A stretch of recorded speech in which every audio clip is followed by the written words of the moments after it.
To Aviva, thank you so much. I am so grateful to be here with you all. Welcome to Washington Women's Foundation panel priority series on reentry support. My name is Catherine, and I'm the events and programs manager here at the Washington Women's Foundation. The Washington Women's Foundation is a strong and inclusive collective of informed women who together impact community transformation through grant making and utilizing trust-based philanthropy. We value and encourage active learning, thoughtfulness, and uplifting the voices of those in our community who are experts and leaders in their fields. Before we get started, I want to take a moment to acknowledge that we are gathered here on a stolen and unceded Indigenous homeland, and in the context of broken treaties and unresolved harms to Native peoples. We are on the traditional land of the first people of Seattle, the Duwamish people, and of the Coast Salish, the Stillaguamish, Duwamish, Muckleshoot, and Suquamish, who have made and continue to make their homes here around the Salish Sea. We recognize as well that we live in a nation of wealth, a wealth created by the subjugation and exploitation of African peoples brought to this land through chattel slavery. We honor and uplift the original Indigenous stewards of this land and the forced contributions from generations of Africans. This is an acknowledgement of stolen land and stolen labor, and a recognition that the impact of these wrongs reverberates into our present day. Our acknowledgement does not replace authentic relationships, but serves only as a first small step in honoring, with gratitude, the land on which we live. A few words about reentry support and our grant priority for the year. The Washington Women's Foundation defines reentry support as the investment in the specific types of support that individuals leaving incarceration need to thrive. This includes the unique challenges individuals leaving incarceration face and how reentry support can assist them holistically in this transition, in turn improving their experience and reducing recidivism. I'm thrilled to introduce our three speakers to you today. These three are experts, change makers, and leaders in the reentry field here in Washington State. At the end, we'll have time for engagement and questions from the audience. And I just want to share that we had a fourth speaker, and she is unfortunately in the hospital today. So we're sending warm thoughts to Chanel today.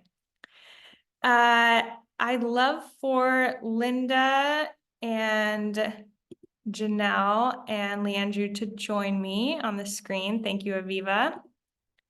So I'm thrilled that Janelle will be moderating this conversation and contributing lots of ideas and expertise. So my first question to you three is, share who you are and what brings you to this work.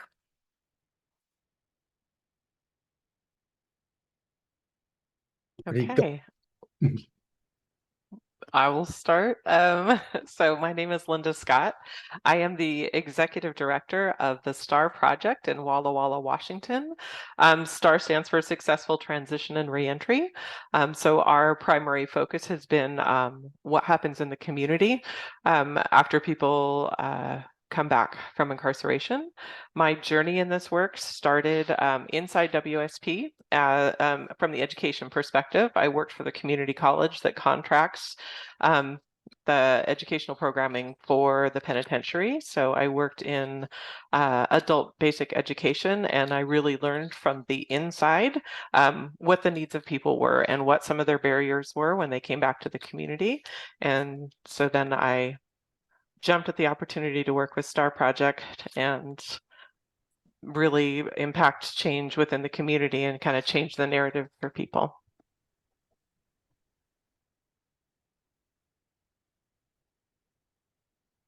Good morning, everybody. My name is Leandrew Willie. I'm a program manager at Native American Reentry Services, manage the Heal for Reentry program. Formerly incarcerated. I've been out since 2015, and I got two kids.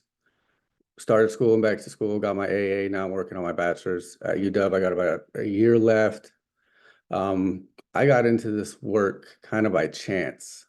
An opportunity came up for a position that I didn't know about. I applied for it, got it, and been here ever since. This is the beginning of my third year.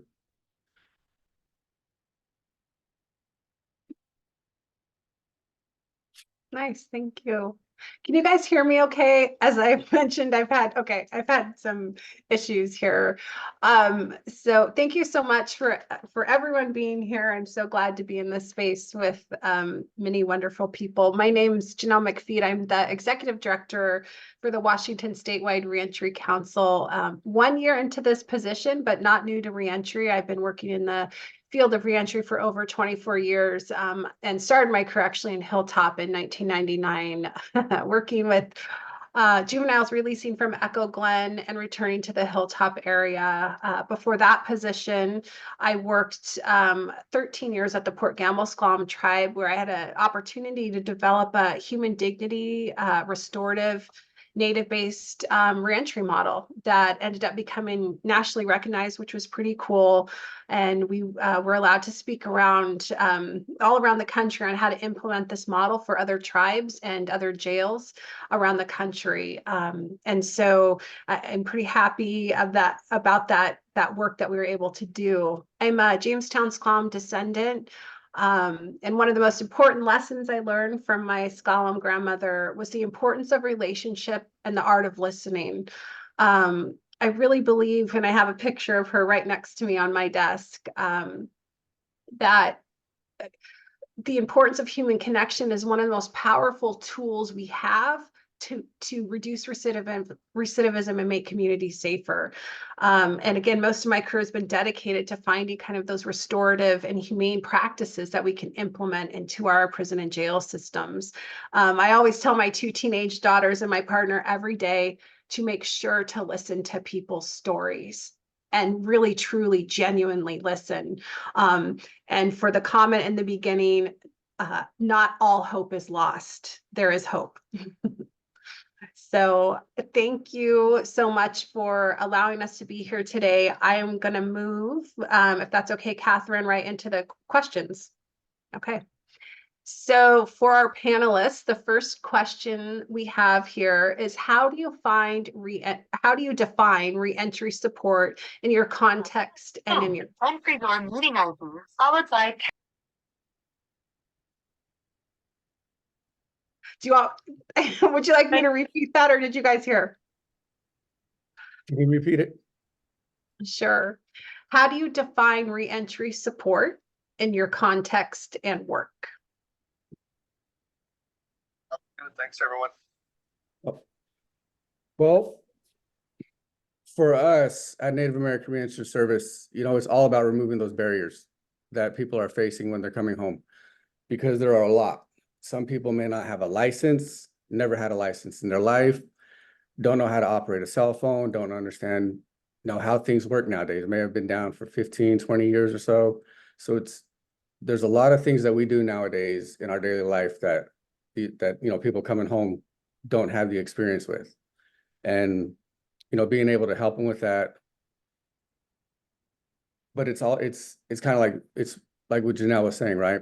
It's that human connection, because when we have people coming to the office, they're talking to somebody that has already been there and has walked through that already, right?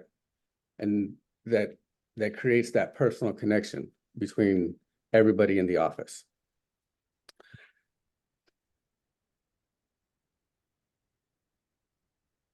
All right. So I'll echo many of those same things, right? Every person that walks in the door at Star Project is unique, right? And so we really customize the support to what that person needs, what brought them to incarceration, their experience there, and what they need when they come out. That is unique for every single person. We really foster that sense of belonging within the community and make sure that our space feels as safe as it possibly can for them to express their needs and really help people advocate for themselves, because that is often a skill that is lost, right? When you're in a carceral setting, you're not advocating for yourself particularly. And so really walking side by side with people as they get through the myriad of social services that are often needed to help get stabilized and get reconnected. We work a lot with family reunification, because the person that that left is not the same person that comes back, and making sure that we are working with families as much as we can to help them receive that person and work together to make sure that they can successfully come back together. So reentry support is really holistic in our view and unique. And one of the because we live in Walla Walla and Washington State Penitentiary is right here, we also do a lot of reach back inside. We are getting volunteers back inside. That was something that through COVID, it went away completely. And so being able to go back inside and being informed by people who are currently incarcerated and working towards getting people prepared better as far as that limited access to anything digital, right? And how do you help people get their brains around this is how things are now without the actual devices there to share. So a lot of discussion and just getting people ready for changes that they're going to have to learn, and hearing from them what they see as their needs, and really trying to do some of that prep work and find ways to connect people with community before they leave, because that community connection and support is critical. Absolutely. Thank you, Linda. I was going to mention that so although I'm the executive director of the council, I work for Commerce. It's a little bit complicated, but I have an intern and we have another employee. So we two individuals that were formerly incarcerated, and I really wanted to uplift their voices. So they wrote back to these questions, and I want to make sure that I'm again uplifting their voices as well. So when I asked them that question, they answered that they define reentry as the practice of causing long-term solutions and outcomes for formerly incarcerated to integrate into society in such a way that they realize their potential, find the true meaning of their lives, and fulfill their goals. This often looks like mentorship programs for people with lived experience, and also looks like those in positions of power really using a human dignity model for service interventions. And so I thought that was nice. And throughout the presentation, I will be noting and reading some of their comments. And I just wanted to quickly say that when I looked at this question, maybe I was looking at it through a different lens, but how do you define reentry support? Well, what it is or what it should be, right? And so if you look at reentry and the definition in this field, right, it's designed to help returning citizens, right from the source, successfully re-entering society following their incarceration, thereby reducing recidivism and improving public safety. Well, what is it really? A bus ticket, no plan, and limited resources, right? Unless you are working with good reentry programs and some people inside that know what they're doing. But the reality is I've been working in this field for 24 years, and what it looks like simply is this population that's re-entering doesn't matter to a lot of people. And so what that does is that forces us that work in this field to take a really close look at that and why. And the Reentry Council has just put together a strategic plan to look at that and to really figure out what we can do to change that. So with that said, I will head to the next question for our panelists. And that is, what do equitable reentry systems for individuals in society look like to you? And if you want to talk more specifically that men's needs versus women's needs, you can also touch on that as well if you'd like.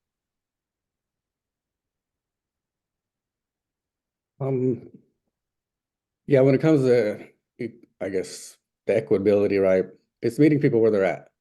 Because a lot of times, we haven't all had the same opportunities as others to learn and grow, gain knowledge throughout life. And so some people are gonna need more help than others. And it's fine. It's fine. It's not like we really produce a cap on like what we can spend like per person, you know what I'm saying? Because some people are gonna need more help than others. Especially when it comes to the sisters, right? Because 9 times out of 10, they're the ones that are fighting to get the kids back, or they already have the kids with them, right? I hate to say it, but most of the time, because the dads aren't there. And so it's a, you know, if you have kids, when they're little, you know how difficult that can be. And then if you don't have a car, so then you got to take the bus, and you have DOC appointments you have to make. You got to go to work, and it just makes it very difficult and very stressful, right? So, and then the sisters, they deal with a lot more as well too. A couple years ago, they were taking classes, like college course classes, but they weren't getting credit for it when they got out. They tried to transfer them and they weren't getting credit for it, but the men's would. Hmm. Yeah. And then, yeah, at the women's facilities, they were only giving them a 3-month housing voucher. But technically, they were entitled to a 6-month housing voucher. But because the men were getting a 6-month. I mean, this is like two years ago. But anyway, yeah.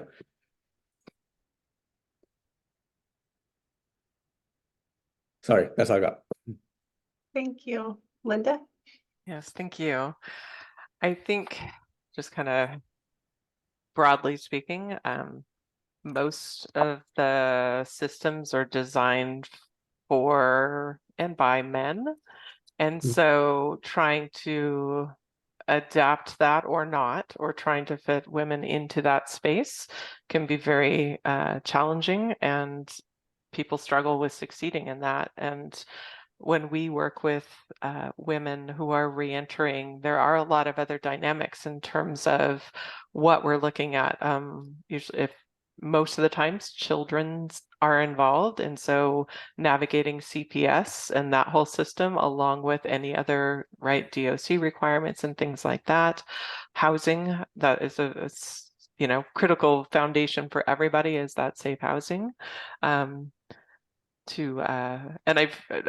I'm going to share some of our participant stories as well, but just for instance, one of our participants that is in our housing, she has 4 children, and this is working with STAR is the first time she's ever not been homeless with her children. There just wasn't the support previously, and so that feels really good. But then it's working through all the nuances of how do you moving forward with that, right? She got accepted to she got her acceptance letter for community college so she can have a better job and improve her skill sets and do better for her kids. But it's been a long journey to get there. And I think to Leandra's point, a lot of times it is the women that are getting custody of the children. And so it's figuring out how to help them succeed as individuals and as single parents, feeling support within the community as well. Thank you, Linda. When I think about this question, I think about my recent tour to Purdy, when I went to the unit where mothers and their babies had a space, at a quiet space conducive to new moms.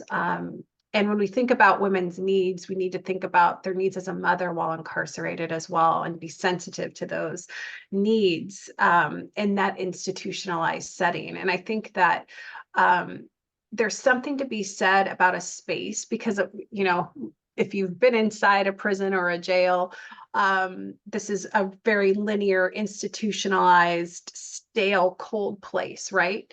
And that only breeds, in my opinion, more trauma, especially if you're trying to care for a baby. So in Purdy, they had kind of a nice, safe space, but again, there's something to be said about the environment you live in, and how that can contribute to more trauma, or how it can help. And so, so just thinking about that too, when I was looking at that question. Our next question is, how does bias show up in reentry support? I was thinking about this, and I was like, we do that ourselves.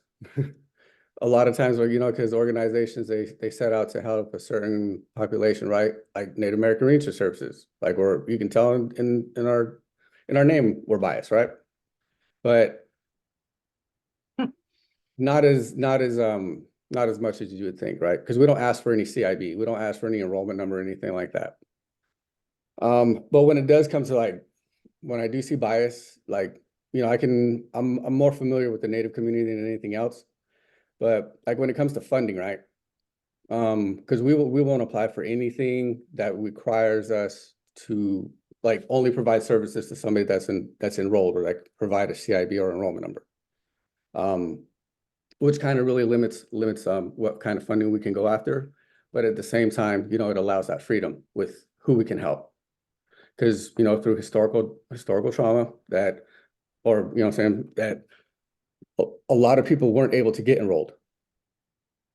And so it's not something that we feel we need. Because a lot of times people that do come to our office, say if they're not Native, right? If they've been inside, then they're, most likely they were with the hoop, they know people, and they're called honoraries. And they participate in everything. They go to sweat, they go to drum, they contribute to the powwow, everything, right? Sit and eat at the same table. And so they're part of the hoop. And so when they come home, we still want to be able to support them. We can't just tell them, oh, well, you're home now, so we're not gonna be able to help you. No, our doors are open to everybody. Also with like non-Washington state tribes, like I'm Navajo, right? I'm not from Washington. So I can't just go to any tribe and expect for them to help me, right? Because a lot of times their funds are limited to their own tribal members. But there seems to be this misconception in DOC that if you're Native, you can just go anywhere and get this help. So what ends up happening sometimes is counselors, they just find out, oh, well, he's Native, okay, so they're like, oh, you'll be right. People got you. And also we see it with, housing. When it comes to like faith-based housing. We've had issues where brothers couldn't smudge, weren't allowed to burn their medicines at this faith-based housing, and were required to go to church. Whether or not it was explained in the agreement when they signed on, nobody knows, but it did cause an issue at one point, and that's something that we pay close attention to when we're looking for housing for people. If it is something along those lines, we tend to skip it.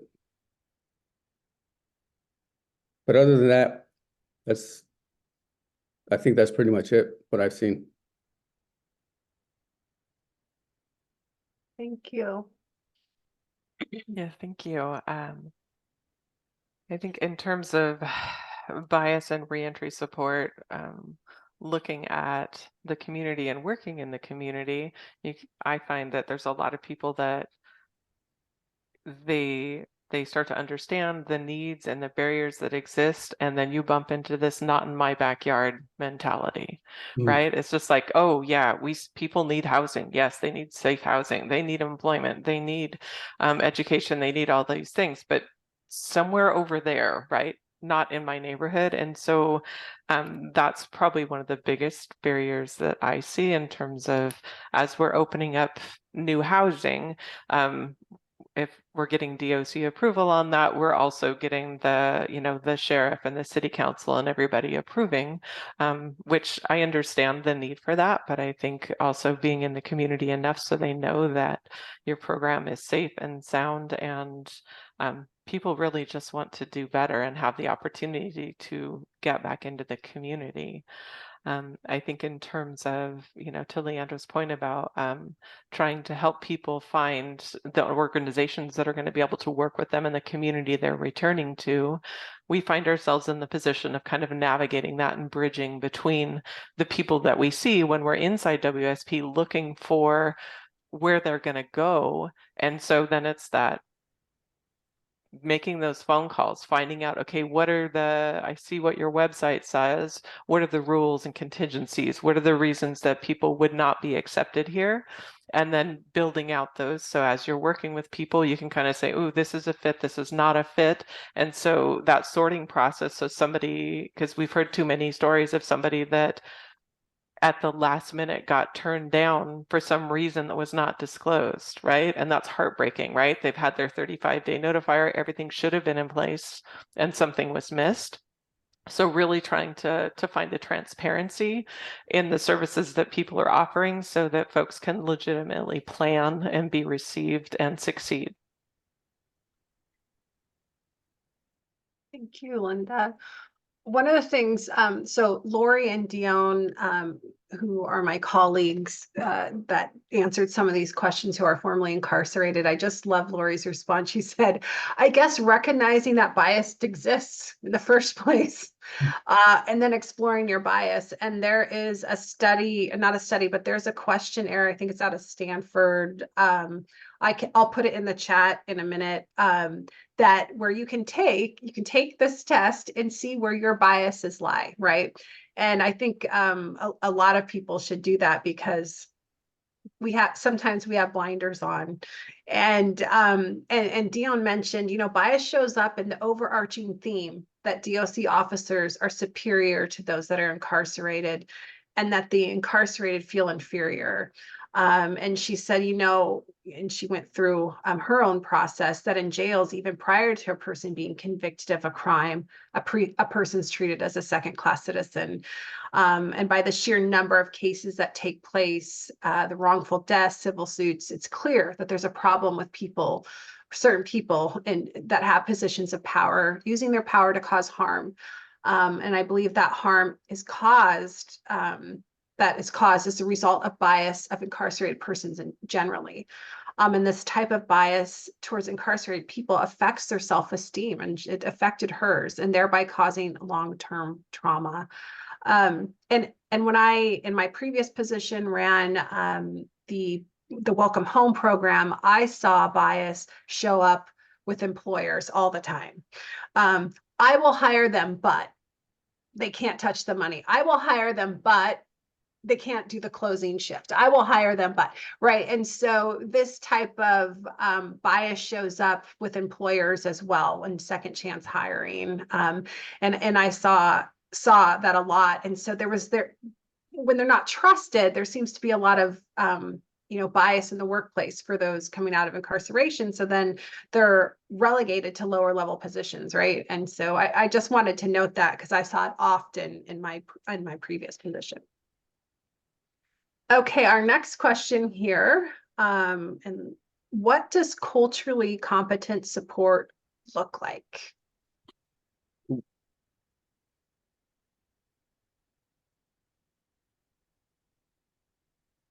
want to go? Sure.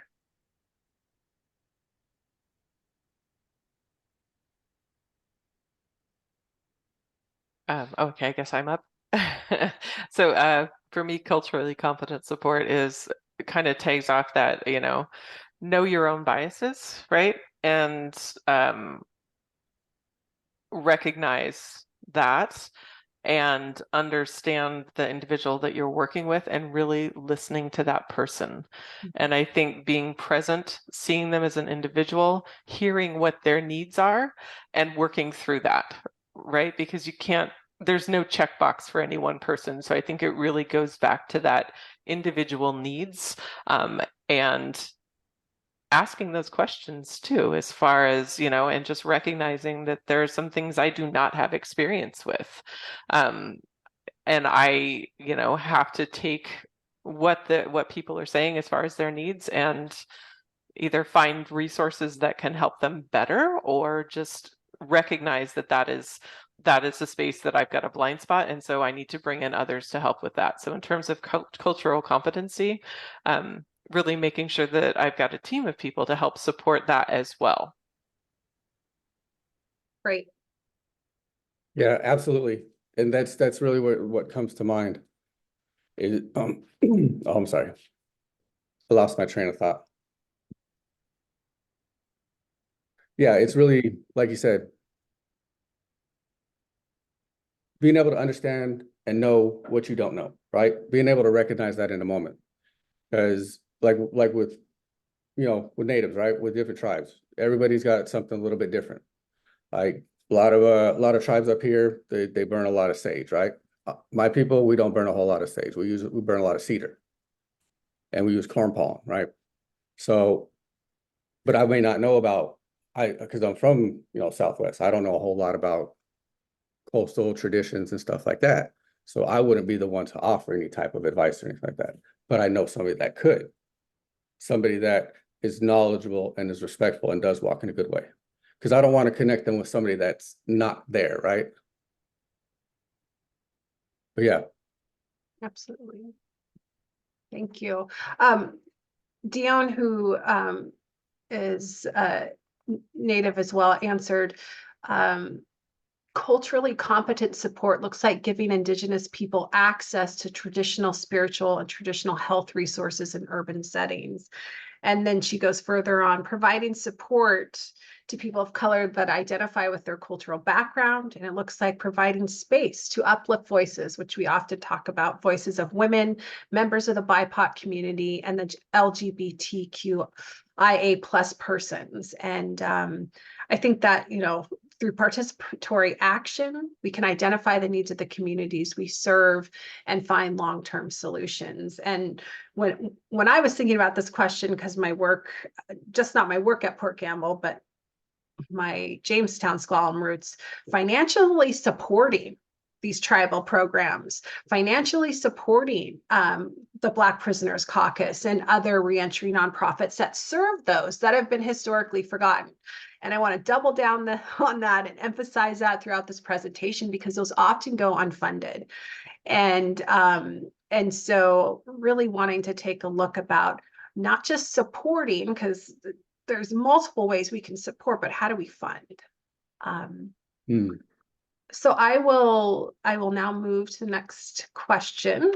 And I think, Catherine, am I good with time? Halfway through? Yep, you're doing great. Okay. So how does improved reentry support increase community safety?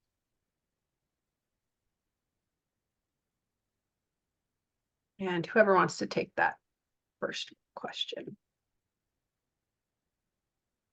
well, I'd say, when it comes to improved reentry support, the greatest support that you have statewide, not just in King County and Pierce County, right?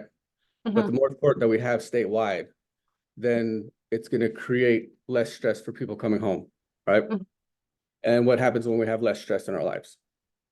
We're able to slow down a little bit, think, make level-headed decisions instead of just reacting to a situation.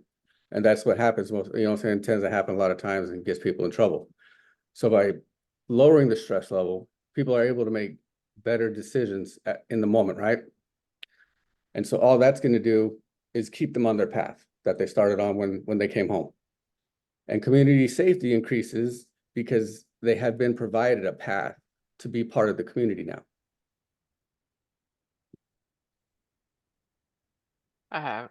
Exactly what Leandro said. That is one of the primary focus of STAR, is to foster that sense of belonging in the community, right? Because sometimes the acts of harm that they did that caused incarceration were because they didn't feel like they were a part of it, or they didn't have options. So as we bring people home and work with them, it is absolutely helping them be a part of the community and find the support so that they can have that stress relief, so that they are taken care of as far as their basic needs. And if they do have a hiccup or a bump, they've got a place to get help and to get assistance. They're not in this alone as they're, walking their path and making those, positive choices and for themselves and their families. Because there's a lot of people that, well, just in general, that are so close to the edge of either being houseless or, jobless, or put in some desperate situation, and make sure that, we're there to help with options so they don't have to revert back to doing harm to the community. Thank you, Linda. I'm going to piggyback on a couple things that you said there regarding community. When I was working at Port Gamble-Squam Tribe, we were able actually to reduce our recidivism by 81%, which is pretty big, right? And one of the reasons I believe is that we did a lot of circle work, right? So we were bringing in the community, the family, the person who was harmed, the person that was coming out of incarceration, and we would have restorative circles, right? And this is really important in my opinion. Not did we create this to be a human dignity model, restorative model, storytelling, understanding trauma. Yes. And we also want to include those circles. So those circles, for those that are coming out of incarceration, we're giving a platform to basically make amends to the person they harmed. We had family members there. We had our tribal members. We had our success coaches, community.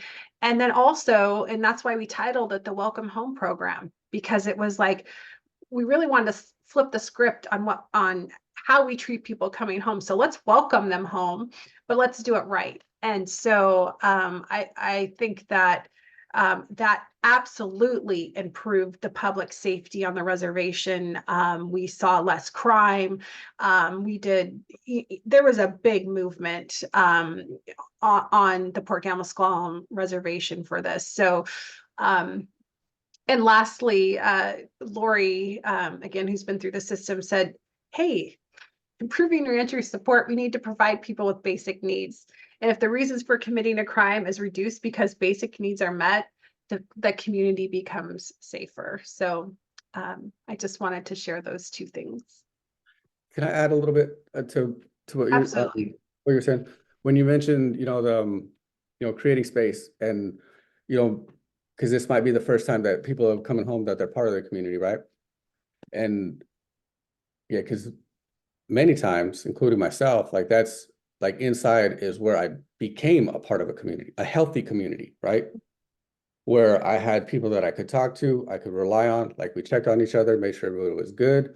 And it's the first time that I've ever had that in my life, right? Because I'm not going to get into everything else, but so then when I came home the first time, I didn't know about any reentry services. And so I was only out for about 18 months. Then I was back in. Second time I came out, I found out about Native American Reentry Services, got hooked up with one of the bros who just got out of work release because he was starting a drum group. So within the first 2 weeks, I was released off of paper. I was back at Cedar Creek where I had been released from at a powwow on the drum. And so it was a huge help for me to be able to continue the path that I started inside, but to be able to have that space on the outside, right? And that's really what we try to do, because at our lodge, it's ran just like it is inside. So people are very familiar with it. They understand how everything goes. Nobody feels out of place, and everybody understands how serious it is, right? But yeah, creating that space for them to be able to stay on that journey. Thank you for adding that. Appreciate it. So our next question, how has your work changed and evolved since the pandemic and the racial reckoning of 2020? And what movements are you seeing? It's kind of an intense question here. Well, I started working for NARS in 2021, and I think that was towards on the other side of the middle point of COVID, right? And when I signed on with Native American Reentry Services, I managed the Native American Religious DOC contract, right? And so I was responsible for all the hoops at all the facilities, making sure they got their sweat, their drumming, they had their sponsors, they had everything that they need. They had fry bread during change of seasons, they had fry bread or powwow was happening. And yeah, it was a lot. And I was going to school at the same time, full time, working full time.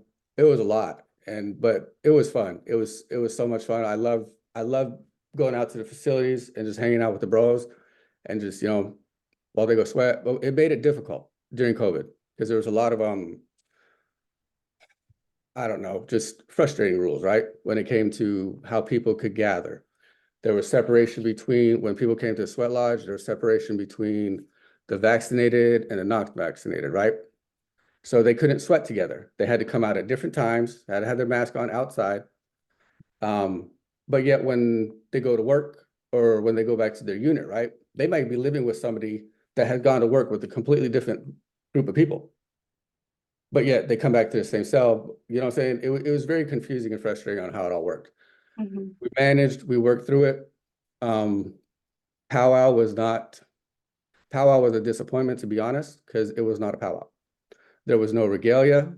There was no dancing. Yeah, I think they had a drum out at Coyote Ridge, but yeah, there was no guests, no nothing.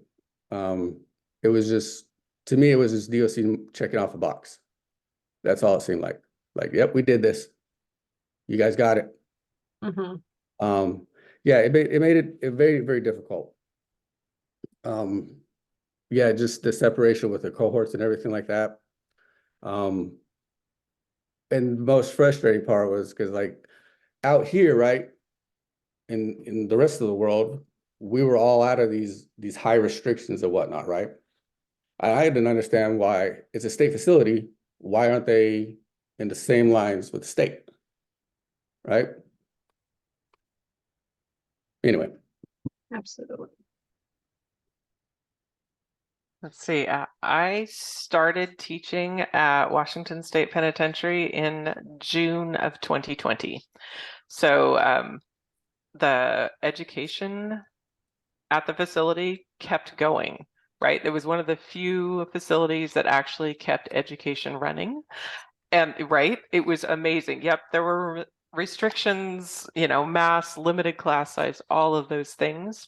But the importance of just somebody being there, the guys have told me, it's just like just having somebody be able to come in, because there was no visits.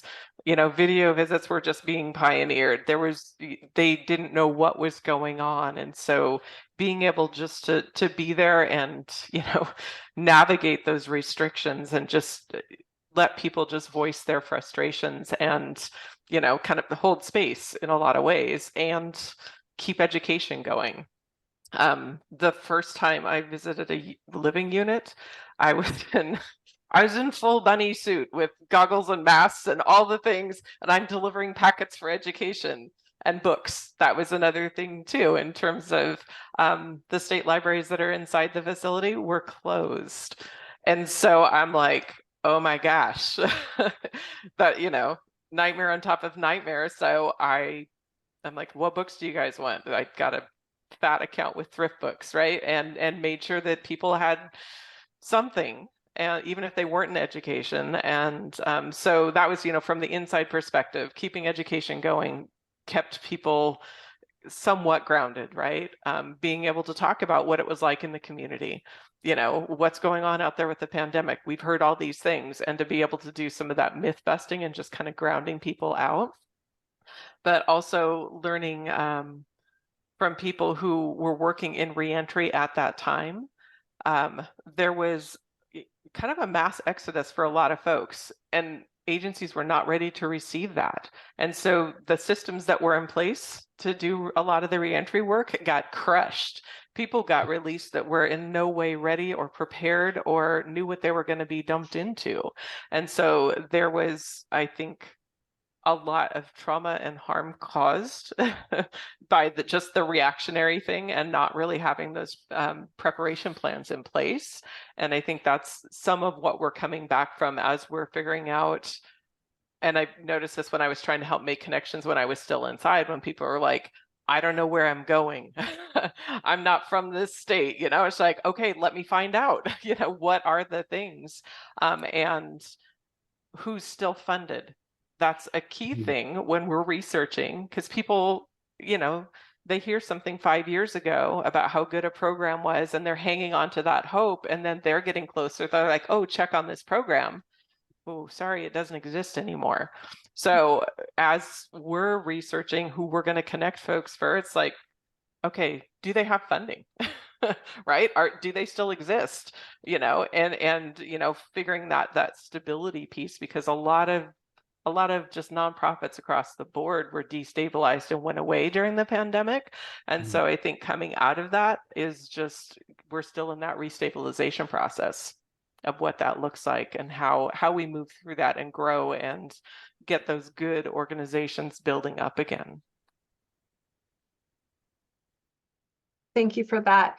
I know Chanel's not with us today, but in previous conversations, I want to just make sure that I answer this question. So I wanted to just answer this. How has your work changed and evolved since the racial reckoning of 2020? And what movements are you seeing? Nothing. And Chanel would echo that. And I want to say, right after the murder of George Floyd and massive unrest and a local murder, I live here in Kitsap County, of Stone Child Chief Stick by a white police officer, the community and the police were actually answering my phone in my previous position. They were wanting to do community listening circles. They were wanting to listen to others and see if they could create some sort of change. So I was really excited. I was like, wow, now it's here. And then silence. And then what happened was it seemed to be, instead of yes and showing up and answering phones and meeting in person, it went to not answering phones, stop attending circles, and in fact went the opposite way, which was what Chanel was talking about the other day. And in fact, a police officer who shot Stone Child Chief Stick, who is a native Suquamish member and from a white police officer, was not taken off the force. In fact, he received some type of award like a year later, right? So to me, there was massive pushback because in the beginning, you know, the police were getting scrutinized and things were happening there, and they were wanting to try, and then it actually went in the opposite direction later. And now it's do I always have hope? I wouldn't be in this position if I didn't. But that I just wanted to point that out. It was pretty intense during that time and sad for a lot of people. So I know we just have a few more questions left. Sometimes this might, you know, when it's an hour and a half, and we definitely want to have time for questions and answers. So I'm going to ask the next question. What can the community do to support reentry, and what can families do to support reentry? When it comes to community support, right?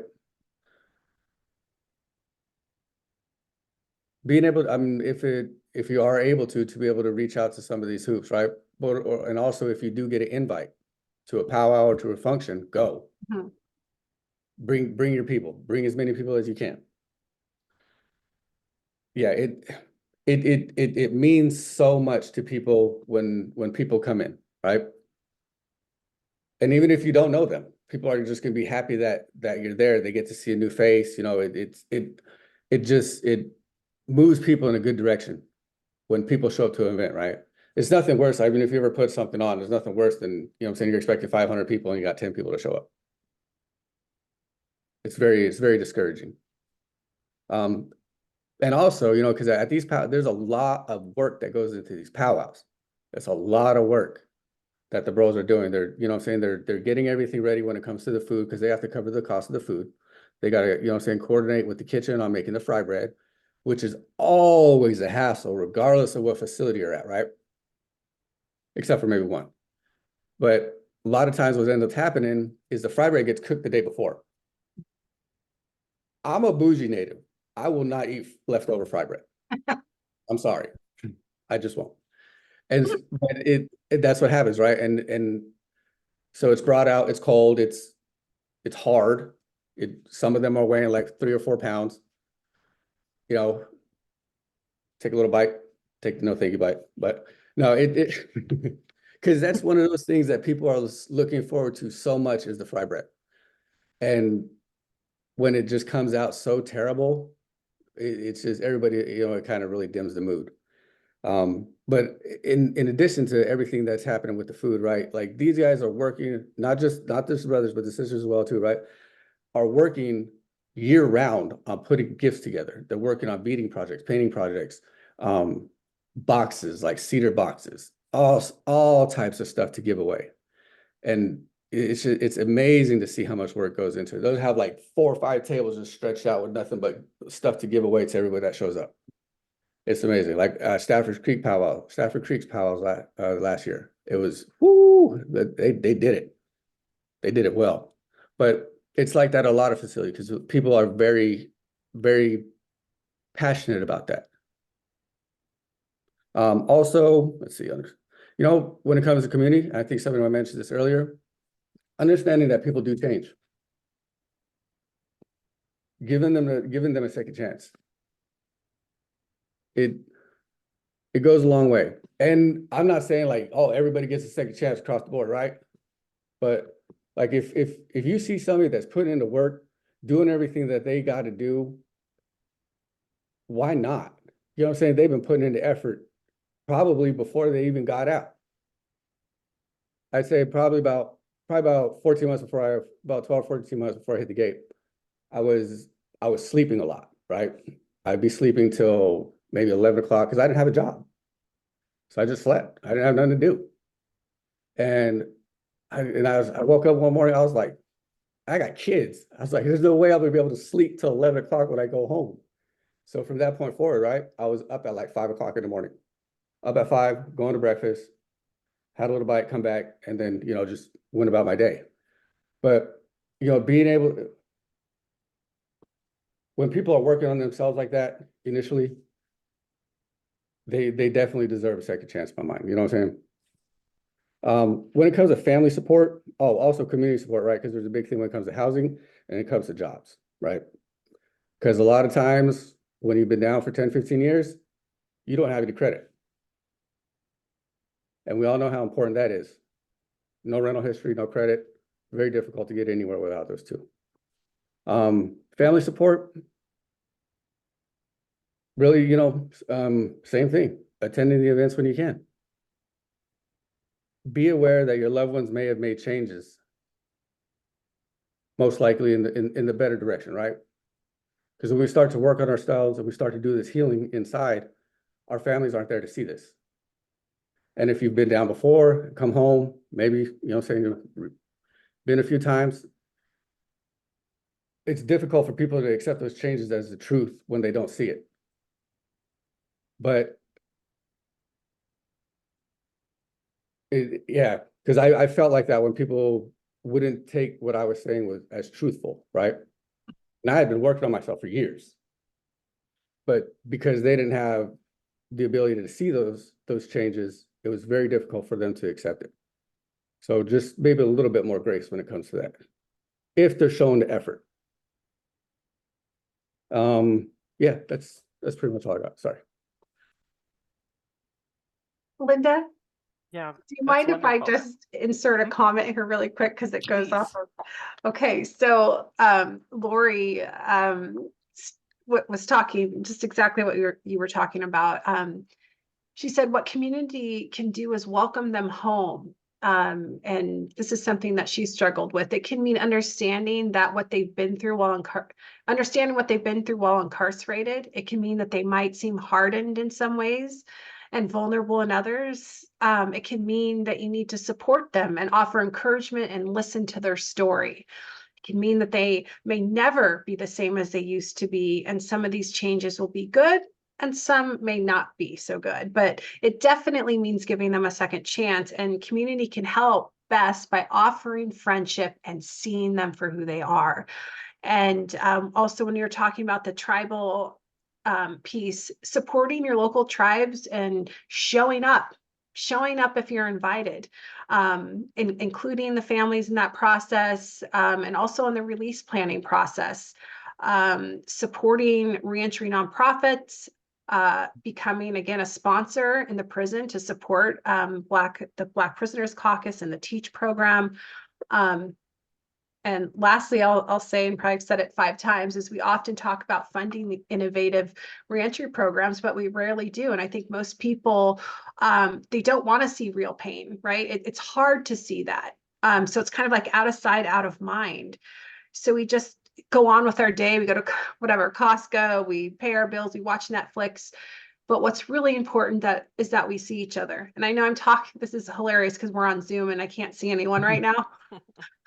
But it's really important to have that human connection and not lose it, because when we lose that, then we give up, right? And so thank you, Linda, for letting me interject there. Absolutely. I'm just going to tee up off of that. That's exactly what community can do, is be informed, get involved, show up. That is one of the biggest pieces. So I mentioned that I am a sponsor for the Black Prisoner Caucus's Reentry Committee. And that it is amazing, the community, because BPC also stands for Building Positive Communities, and what that looks like in a system that doesn't want to see that, right? There's been a lot of pushback to have even their general meetings, right? There was somebody that was like, ooh, no more than 10 Black people in the same space, because if it's more than that, there's going to be trouble, right? Just ridiculous things that, I watch this group of people navigate the system with such grace and patience, and their focus is seeing people as human first. And so that's coming from them. So watching this shift from the inside, and then I am a sponsor, and so I do bring guests in, right? That's one of the things as far as working with STAR on the outside.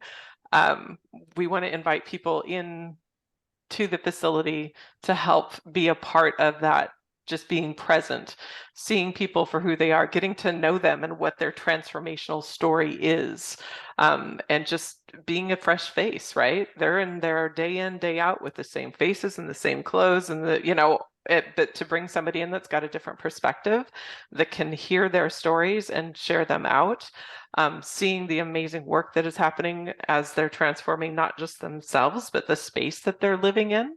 And it's pockets of change that are happening from the inside, but it's something as far as like giving people hope. Absolutely, right?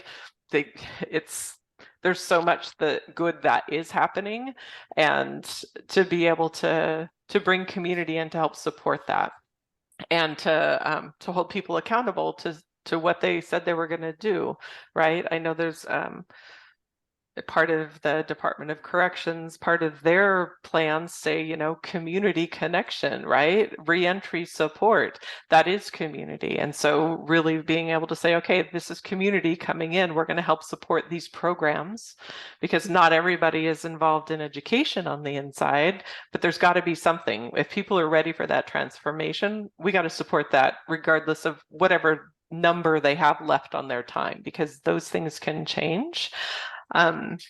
Sorry,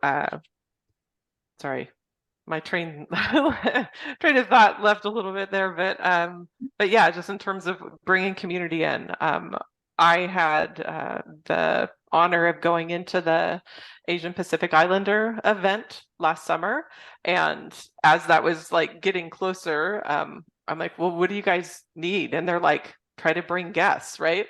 So I got several community members to come in, and it was the first time they'd had the event with families, and to be in the big gymnasium, kids running around, community members, and just like Leandra said, the amount of coordination and effort that they put into all of it. If you have the ability to get to one of the dancing, phenomenal, right? And the crafts, and I was greeted with, I've got so many different things that I have now that are mine, that were made there, and just being able to engage that way, and letting people know that this is happening, and this is how we support community and get people ready to be received. So that is, that's community support that way, and also funding, right? It's a huge thing. It's one of those things, and I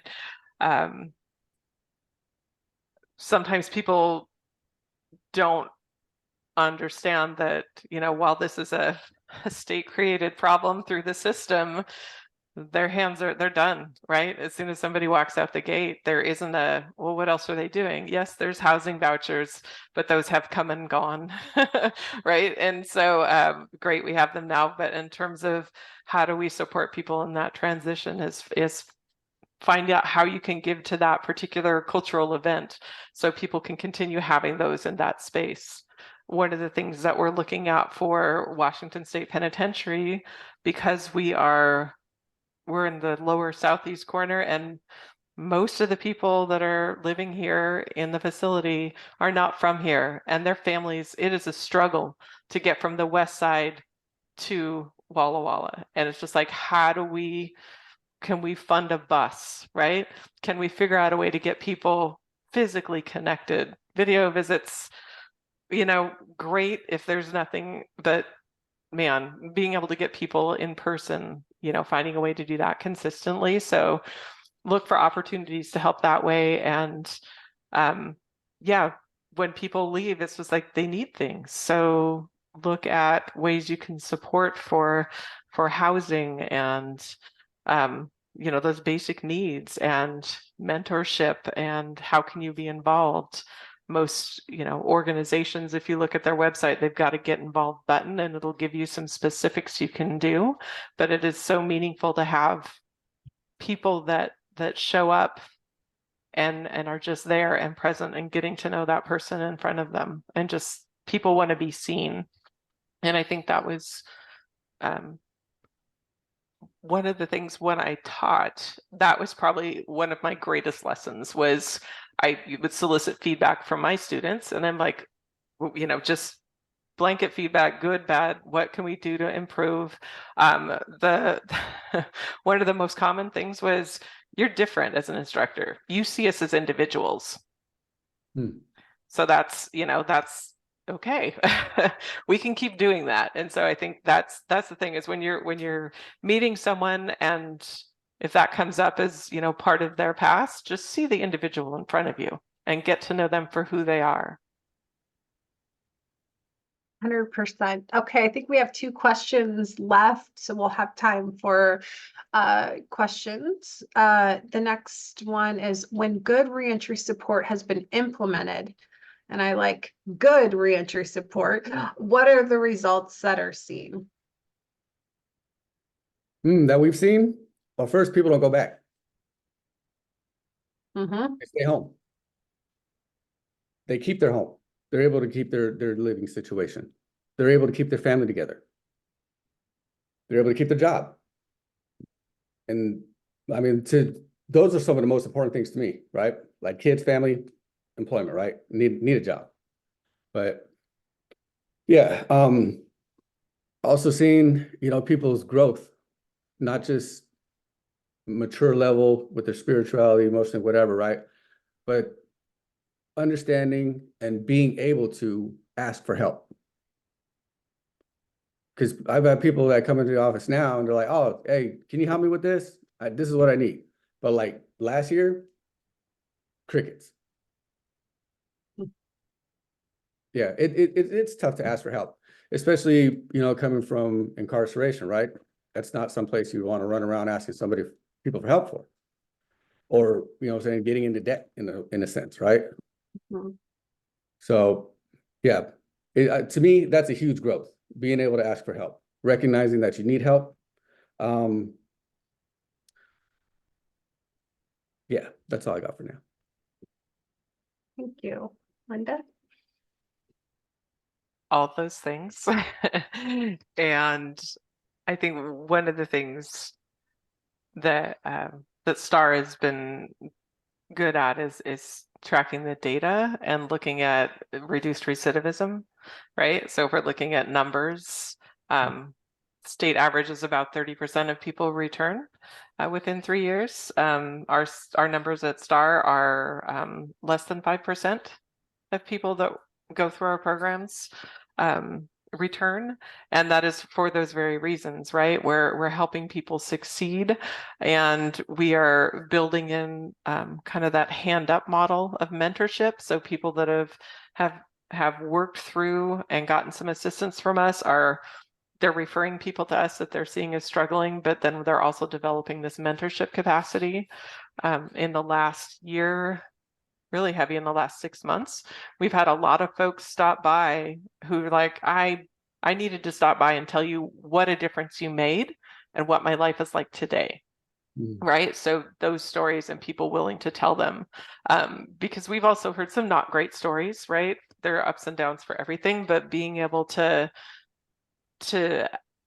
see that helping someone get that first job and being there to support them as they're navigating those systems, just, sometimes it's the smallest things as far as just cheering somebody on, and making it a safe place to ask those questions. So they're like, and there are people acknowledging that before I might have gone and done this other thing to work around this problem instead of dealing with it. And so I think that's huge, is people are like, all right, I'm going to work through the situation instead of running away from it.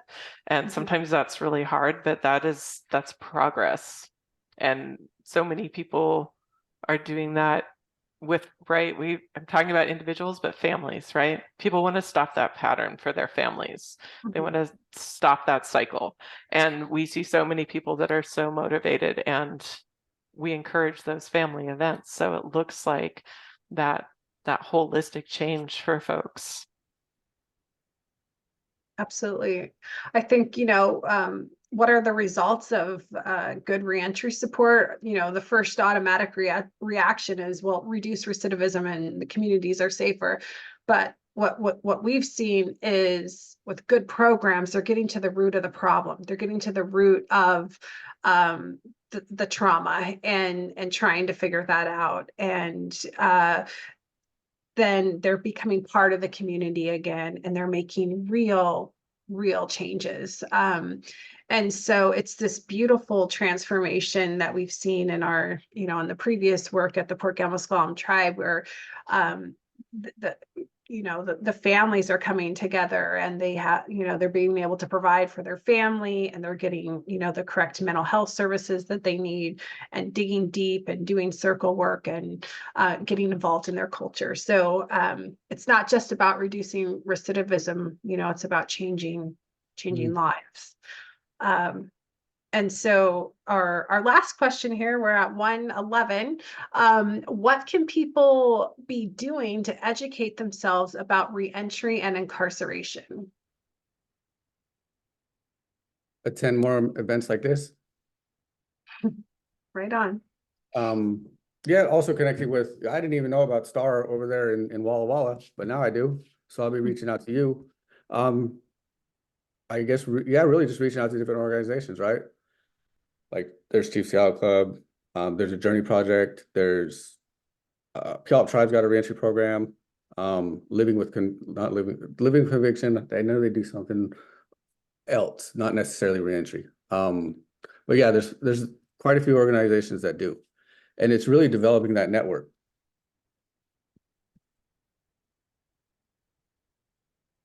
Yes, those things. Living with Conviction, they help people with legal financial obligations, right? That's something that I don't think we mentioned in this call, but that can be a huge barrier for people. And I know there's some laws that have changed, but the people still have to actively go and do work to resolve these things, but they get a fine that is assessed at the time of incarceration, and that fine accrues interest throughout their incarceration, and oftentimes people don't have the ability to pay. And so when they come out, they maybe they don't know exactly how much they owe. Maybe it's their first paycheck, and all of a sudden they've got this huge garnishment. It's like, what is this? Well, it's that debt that was accruing at 12% interest over those 17 years, right? So Living with Conviction is an organization that knows the system and the paperwork to file to alleviate many of those debts. And that can be huge, because in terms of hope and motivation when people are coming out and they've got tens of thousands of dollars worth of debt they have to pay back. That's pretty significant. So yeah, and I see somebody is on from Living with Conviction. So definitely that is there's their website. That's something that, as far as just overall our system, I think the new Jim Crow book is pretty eye-opening. Definitely. And there's different there's a lot of different TED Talks and things like that with people who've been through reentry and what they did and what their stories are. And I'm hoping that maybe we can gather some resources and respond to people that signed up for this that have that want to see those connections. Our organization is thestarproject.us is our website. And like I said, please, especially anyone that's involved with another organization, feel free to reach out. info@thestarproject.us will get to me as well. But yeah, just I think staying informed and looking at forums like this, talking to people. Thank you. So I just want to say, if there's one thing that, if there's one thing you can do this week, watch the 13th Amendment. I'm going to put it in the chat. And also another documentary that's local since I've been down, Kamonte Carter, who is featured in this documentary. It's a Hilltop story, or it takes place in Hilltop, and it's a documentary that shows the injustice and systemic racism in our system. Please watch it. This will just sum up the entire conversation that we've had for the last hour. Look into the Statewide Reentry Council. If you want to attend those meetings, these are open to the community. Our next meeting's March 14th, 12:30 to 2:30 in Seattle. Again, I can put more information in the chat. And learn about the work that we're doing. And so I think we're at 1:16, so I might stop there and answer any questions you might have, and I'll put a few things in the chat. So thank you so much. Thank you all. It is has been a great time of learning, and thank you all for sharing so much of your knowledge and stories. Folks, I see a few questions in the chat. Feel free to keep adding those, or you can always put your hand up as well, and come off of mute. Sharon, I see this first question. I'd love to ask all of you, how important is having internal assistance before reentry assistance upon release?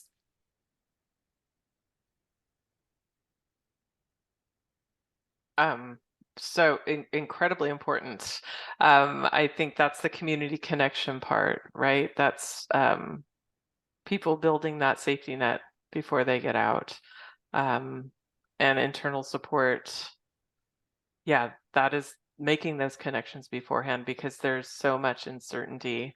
In fact, I was at the Black Prisoner Caucus meeting on Monday this week, and they were working with a group of guys that are looking at reentry, and they're like, what are your greatest anxieties? Right. And this group of men really got vulnerable and talked about what, they're worried about employment. They're worried about how much their kids have changed. They're worried about how different things are going to be. And just maybe, and there were a few that were experiencing a significant lack of support that's supposed to be there inside the Department of Corrections that, that's not. And so whatever we can do to help support people, and that's connecting with organizations, but that's part of that volunteer piece too. And, is there an opportunity to go and just be present, and we're working on getting people inside to do like mock job interviews so that they have that practice of talking to a stranger and presenting their story and how that's going to feel.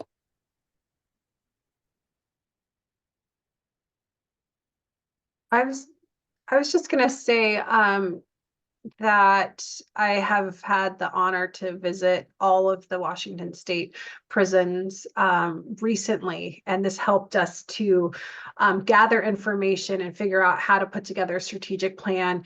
And a lot of that information, so we did listening circles after putting on a concert of hope, which is really beautiful, and I'll put that in the chat, the musicians that came out. And then we sat down and we had a real discussion about those needs and how important it was. This was triple start. So whoever asked that question, great question. We need help inside. Reentry starts at reception. We need better release plans. We need counselors that can help us with that. We need more navigators. We need, so this was like every prison I went to, the same theme, the same theme, the same theme. So I just want to make sure that you all know that that's something that we're in discussions with, and something that we've put into our strategic plan. Oh, how important is extremely important, right? And I was thinking the opposite direction, right? Because their first when you're working on your reentry plan, you're getting ready, the first person you're going to talk to is your counselor, right? Your classification counselor. They're the ones that you're going to be working with for your housing, your everything, right? Until you get handed off to a reentry navigator. I quit talking to classification counselors a couple years ago. Every time I called, I never got a return message. Anytime that I did talk to somebody, I won't say every time. There was a couple that I talked to that were actually trying to help and do some work.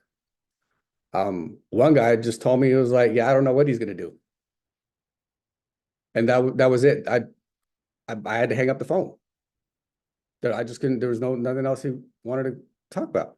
So yeah, that's what I was thinking. And then, because it kind of alludes to a bigger problem than that too, is the breakdown in communication with what happens at headquarters kind of gets changed out depending on what facility it goes to and how it gets them applied. So that's something that happens. It's just things are done a little differently at each facility. And I think my biggest frustration with the whole thing is that I don't know, but I've never seen any accountability towards it. I've never seen anybody be held accountable for releasing somebody with an expired state ID, or releasing somebody without an ID, releasing somebody homeless when a housing voucher was available.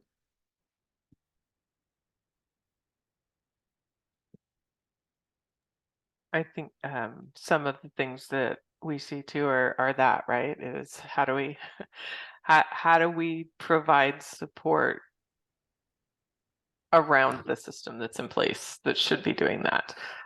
And sadly, sometimes it comes to like personalities and personal beefs. Oh, that person was disrespectful to me, so I'm not going to do these things. And so working through that as far as like how we help get people what they need. And so it is not uncommon because we have a pre-release packet that we work with, people get, and they can, it helps us get prepped, and we do like calls ahead of time to make sure we've got services aligned.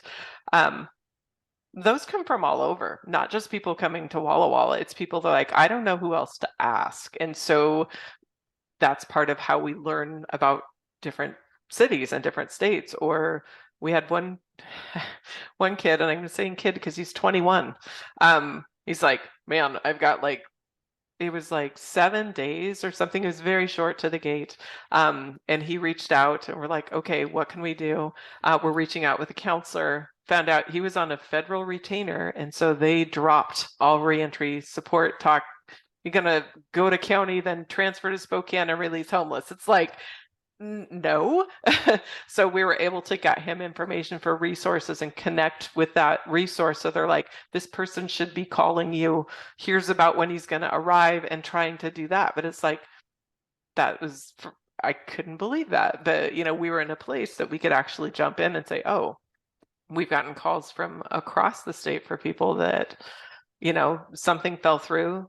They either couldn't get through to DOC or didn't trust the people they were working with. And so we were like 3 people on the phone trying to find a place where they could stay, which we accomplished. But still, it's those filling in the gaps. It's like there's the what's supposed to happen and then what actually happens, and filling in those gaps, because we can't just, yeah, we want policies to be enforced and all those things, but we can't wait on that. We've got people to help.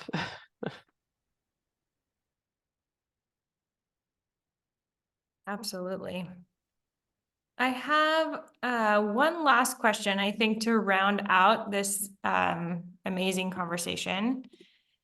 And that is Marcia's question. How do you welcome incarcerated transgender folks as they deal with reentry? We've noticed that some of the programs only accept cis men or women. We're not one of those programs. We are anyone that walks in our door. We don't know how we can help until we know who you are, what's your story, where can we make sure you're best served. So anyone that comes in our door. And just a side note, we're having Department of Corrections, Carrie Hesh, speak. She oversees the transgender unit in Department of Corrections on our March 14th reentry council meeting to share a little bit more about what they're doing. Thank you. I want to extend our gratitude to all three of you and for coming to be with us today and teaching us and sharing your wisdom and your experiences. Thank you all for being here, and we are looking forward to being with you at the next 101 later in February. So please, yeah, share in your gratitude for our community speakers today. And yeah, I will be sending a long list of resources and the recording and everything like that out with to all of you.